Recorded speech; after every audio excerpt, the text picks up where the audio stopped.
இதுல 6 இருக்கா? 6ல வந்து இப்ப 3 போகுது. 1 போச்சு, 2 போச்சு, 3 போச்சு. மீதி எவ்வளவு? நல்லா என் விரல்ல எண்ணி பார்த்து சொல்லு. என்னங்க, கொஞ்சம் உள்ள வாங்களேன். குழந்தைங்களுக்கு பாடம் நடத்திட்டு இருக்கிறமா, தயவு செய்து தொந்தரவு பண்ண வேண்டாம். மாரிப்பா 3 போச்சுன்னா மீதி எவ்வளவு? நல்லா பார்த்து சொல்லு. என்னங்க, உங்ககிட்ட ஒரு முக்கியமான விஷயம் சொல்லணும். ஏற்கனவே முட்டை வாங்கிட்டு வந்திருக்கான், கொஞ்சம் பாடம் நடத்த விட. ப்ளீஸ், ஒரு நிமிஷம் உள்ள வாங்களேன். 1 நிமிஷம் கிடையாது, 1/2 நிமிஷம் கிடையாது. எதா இருந்தாலும் ராத்திரி 9 மணிக்கு மேல பேசிக்கலாம். 6, 1 போச்சு, 2 பாப்பா உங்ககிட்ட ஏதோ தனியா பேசணும் போல இருக்கு. புரியாம பேசாதீங்க ஆயம்மா. ஏற்கனவே குழந்தைய சரியா படிக்க மாட்டேங்குது, இதுல வேற பாடம் நடத்தும் போது நீங்க வந்து தொந்தரவு பண்றது என்ன அர்த்தம்? இனி எந்த சுகாரா, இனிமே தினம் 8ல இருந்து 9 மணி வரைக்கும் தயவு செஞ்சு வீட்டுல இருக்கிற எல்லாரும் வெளியே போயிருங்க. 10 மணிக்கு மேல வந்தா போதும். இது பாருங்க, நான் ஒண்ணும் உங்களுக்கு கேபரே டான்ஸ் ஆடுறதுக்காக கூப்பிடல. டாக்டர்கிட்ட போனேன். டாக்டர் நான் கர்ப்பமா இருக்கிறதா சொன்னாங்க.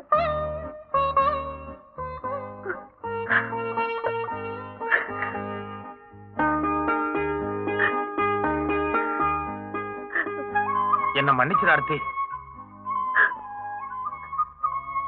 ப்ளீஸ் ப்ளீஸ், வேணா என்ன 2 அடி அடிச்சிரு. இவ்வளவு சந்தோஷமான நேரத்துல அழாதம்மா. டாக்டர் என்ன சொன்னாரு? கர்ப்பம்னு சொன்னாரா? என்ன பாக்குறேன். இப்ப என்ன தெரியும்? ஒரு சின்ன அசைவு நெளிவு ஏதாவது தெரியுதான்னு பாக்குறேன். என்னங்க வேடிக்கை? போங்க போய் கணக்கு போடுங்க. 1 1 1 1 2 2 என்னடா சொல்றீங்க? எனக்கு புரியல. 1 1 2 2 சொன்ன சாரே 3 ஆனது என்ன கணக்கு? 3 டேய் டேய் டேய் வாழுங்களா. அதனால நீங்க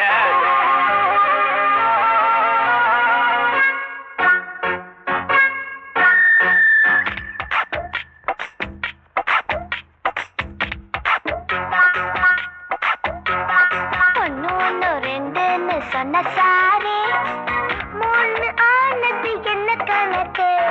1 1 2 சொன்ன சாரே 3 ஆனது என்ன கணக்கு? கூட்டலாம், கழித்தலாம், அது சரி, பெருக்கலாம், வகுத்தலாம், சொல்லிக் கொடு எங்களுக்கும் போடுறோம். 1 1 2 சொன்ன சாரே 3 ஆனது என்ன கணக்கு?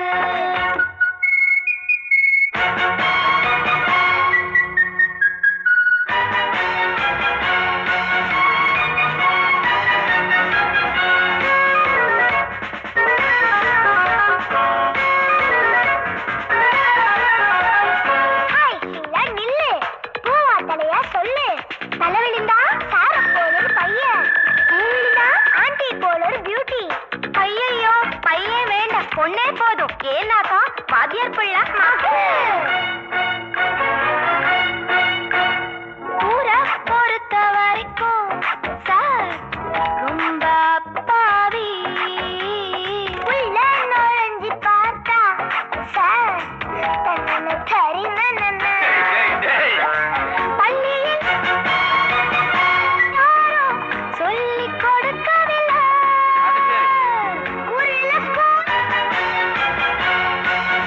இன்னும் திறக்கவில்லை. இப்பவே வைக்கணும் காலே, அப்பத்தான் சக்சஸ். 1 1 2 சொன்ன சாரே 3 ஆனது என்ன சாரே? 1 1 2 சொன்ன சாரே 3 ஆனது என்ன சாரே?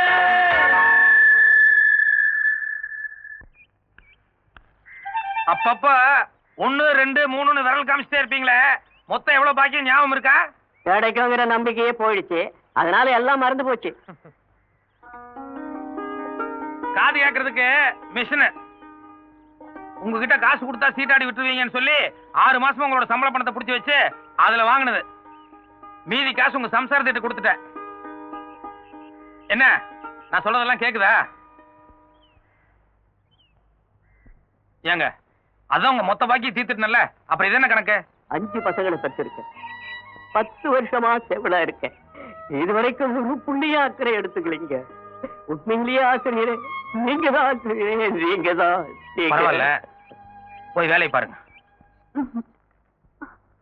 எங்க உங்க ஹஸ்பண்ட் வரல? பின்னாலே வரேன்னாரு, இன்னும் வரல. No no, this is too bad. இது ஆபரேஷன் பண்ண வேண்டிய கேஸ். உங்க ஹஸ்பண்ட் கிட்ட பேசணும்னு எத்தனை தடவை சொன்னேன். ஒவ்வொரு வாட்டி இப்படி சாக்கு சொல்றீங்களே. அப்படி என்ன அவர் பிஸியா வேலை பாக்குறாரு?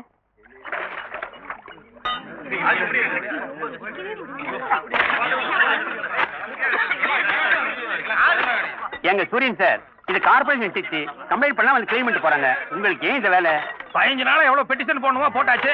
நானே நேர்ல போய் 3 தடவை கம்ப்ளைண்டும் பண்ணிட்டு வந்தாச்சு. ஆனா அவன் கவனிக்கிற மாதிரியே தெரியல. இந்த ஏரியாவுல எத்தனை கர்ப்பஸ்திரீ பொம்பளைங்க இருக்காங்க, எத்தனை குழந்தைங்க இருக்காங்க. இப்பவே பாதி பேருக்கு மேல மலேரியா டைபாய்டு காய்ச்சல் வந்து ஆஸ்பத்திரியில படுத்திருக்காங்க. இன்னும் அவன் வந்து கவனிப்பா நினைச்சிருந்தோம்னா மொத்த பேர் போய் ஆஸ்பத்திரியில படுத்துக்க வேண்டியதான். சரிங்க, 20 நாளா தண்ணி தேங்கி கிடக்குதுங்களா, இதுல கைய வச்சிருங்க. உங்க உடம்புக்கு ஏதாவது ஒண்ணு ஆச்சுன்னா?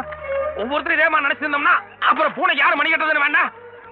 பொது சேவைங்கிறது ஒவ்வொருத்தருக்கும் ரத்தத்துல ஒரு லட்சியமா இருக்கணும். அவங்க அவங்களுக்கு கொண்டாட்டி போலதான் முக்கியம் நினைச்சிருந்தோம்னா அப்புறம் நாட்டை யாரு கவனிக்கிறதுன்னு வேண்டாம்.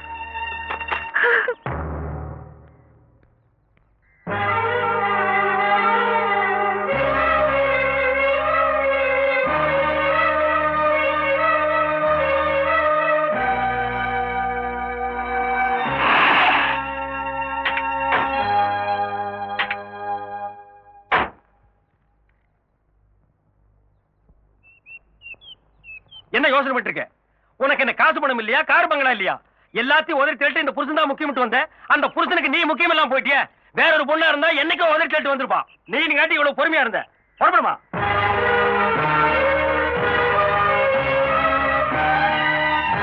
ஆர்த்தி, ஒரே ஒரு வார்த்தை. அன்னைக்கு கல்யாணம் பந்தல்ல ஒரு சாதாரண ஏழை பொண்ணு மாதிரி வாழ்ந்து காட்டுறேன்னு சொன்னேன். ஒரு சாதாரண ஏழை பொண்ணு இவ்வளவு வேகமா அண்ணனுக்கு போன் பண்ணி கார் கொண்டு வர சொல்லி வீட்டை விட்டு கிளம்புவாங்கன்னு யோசிச்சுப்பாரு.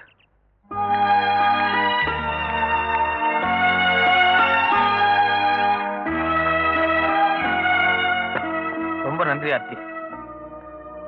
நாளையில இருந்து நான் வெளியே எங்கேயும் போக மாட்டேன். குழந்தை பிறக்க வரைக்கும் வீட்டுல உங்க கூட இருக்கிறேன். உலகமே தலைகீழ மாறப்போகுது. திருவாசகத்துக்கு உருகார், ஒரு வாசகத்துக்கும் உருகார்.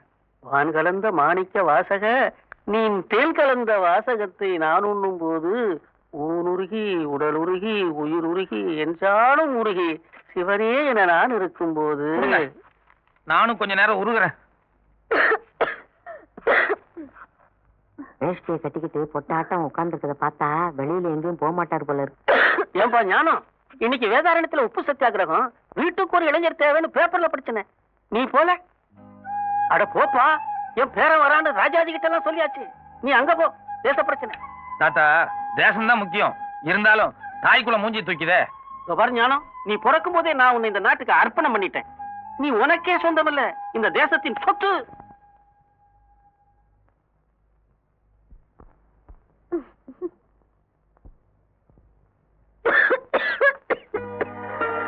அழகா அந்த ஷெல்ஃப்ல சிறப்பு இருக்கணுங்களா? ஏமா இது ஆய்போச்சு போல இருக்க, நான் வேணா போய் வாங்கிட்டு வந்துட்டுமா? இல்ல பரவாயில்ல, நீங்க சமையல கவனிங்க. நீ இருமிட்டே இருக்கிறியம்மா. சாயந்தரம் வாங்கிக்கலாம்.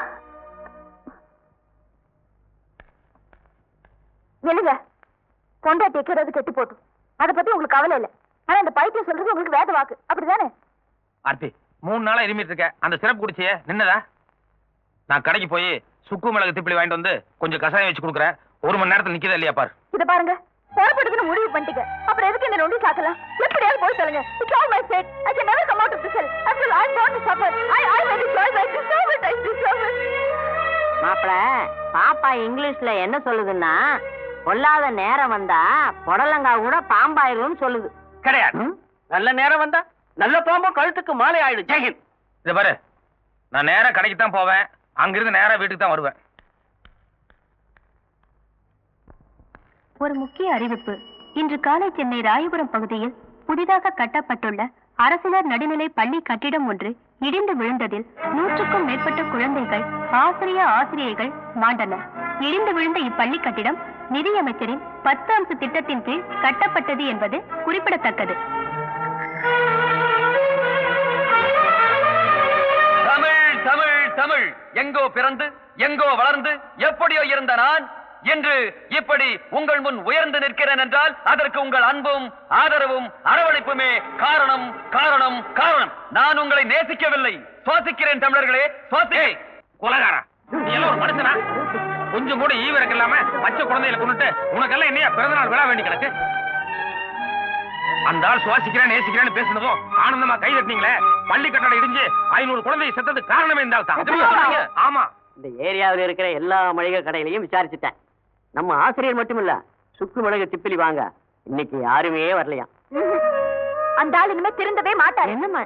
பொண்டாட்டி சாக கிடந்தாலும் அந்த ஆளுக்கு பொது சேவை தான் முக்கியம். எவன்டா அவன்? அயோக்கிய ராஸ்கல். பாப்பா, என்னோட பாப்பா, பாப்பா. யோ போலீஸ், என்னைய வேடிக்கை பாருங்க. அந்த பள்ளி நாலு தட்டு தட்டி அவன் வேலை ஏத்துங்க. டேய், ஞாபகம் பிரச்சனை ஆரம்பிச்சிட்டான் போல இருக்கு. இதாண்டா சாக்கு, கூடுதல் 2 சோடா பாட்டில் வீசிடுவான். ஆமா, படி அவன் மேல வரட்டும். இன்ஸ்பெக்டர், இது அராஜகம். தப்பு பண்ணது அந்த ஆளு. அந்த ஆளை முதல்ல அரெஸ்ட் பண்ணுங்க.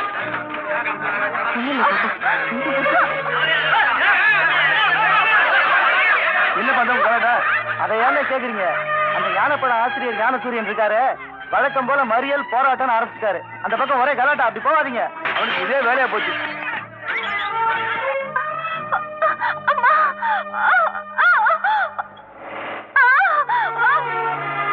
இத பாருங்க பாட்டியம்மா, சீஃப் டாக்டர் இமிடியேட்டா ஆபரேஷன் பண்ணணும்னு சொல்லிட்டாரு. அவங்க வீட்டுக்காரர் கையெழுத்து வேணும். வந்திருக்காரா? வரலன்னா எப்படிமா? அவர் கையெழுத்து இல்லாம ஆபரேஷன் பண்ண முடியாது. யாராவது அனுப்பிச்சு சீக்கிரமா கூட்ட சொல்லுங்க. வீட்டுக்கு வரல, எங்க போயிருக்காருன்னே தெரியல. அன்னைக்கு நான் தான் ஆயம்மா, நான் வேணும்னா கையெழுத்து போடுச்சுமா. அண்ணா, 2வது பள்ளிக்கூடம் இடிஞ்சு விழுந்த உடனே நம்ம கான்ட்ராக்டர் கந்தசாமி அலையடிச்சுட்டு ஓடி வந்து வரேன்னு சொன்னேன். கரெக்டா ஓடி வந்திருக்காரு பாருங்க. இந்தாங்கண்ணா. என்ன இத்தனை குழந்தைங்க செத்து இருக்காங்க, இப்பவும் நீ வாய மூடிட்டு சும்மா இருக்கேன்னு என் பொண்டாட்டி பிள்ளையில காரி துப்புறாங்கண்ணா. இப்ப என்ன பண்ணலாங்கிற?